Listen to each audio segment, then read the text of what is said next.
Masalah pendek atau stunting pada anak akan menghambat perkembangan sel otak. Dampak negatif ini akan berlanjut dalam kehidupan setelahnya. Hal ini karena sekitar 70% pembentukan sel otak terjadi sejak janin masih dalam kandungan hingga anak berumur 2 tahun. Persentase balita pendek atau stunting di Indonesia masih sangat tinggi dan merupakan masalah kesehatan yang harus ditanggulangi. Salah satu cara untuk mencegah stunting adalah pemberian air susu ibu atau ASI eksklusif sampai bayi berumur 6 bulan. ASI eksklusif artinya bayi tidak mendapat asupan lainnya selain ASI. Pola asuh yang baik sejak anak dalam kandungan merupakan hal penting dalam pencegahan stunting. Balita yang tidak diberikan ASI eksklusif memiliki peluang 98% untuk mengalami stunting.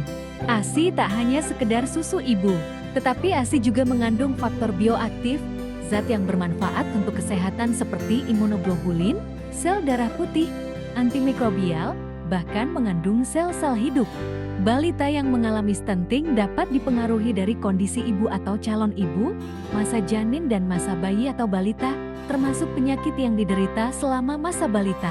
Seperti masalah gizi lainnya, tidak hanya terkait masalah kesehatan umum, namun juga dipengaruhi kondisi lain yang secara tidak langsung mempengaruhi kondisi kesehatan balita.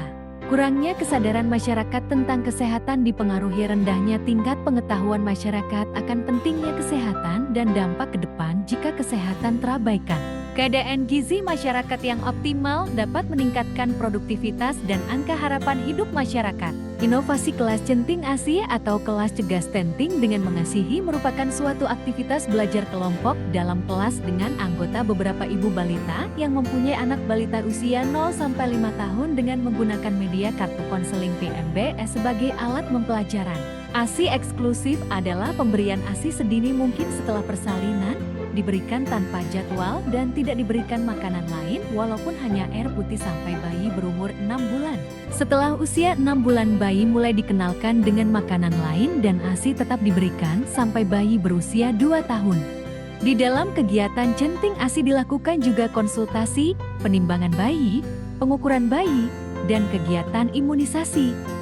Kelas centing ASI ini dilaksanakan setiap hari Rabu dengan peserta ibu balita. Dengan adanya kegiatan kelas centing ASI ini, ibu-ibu memahami dan mengerti apa itu ASI eksklusif.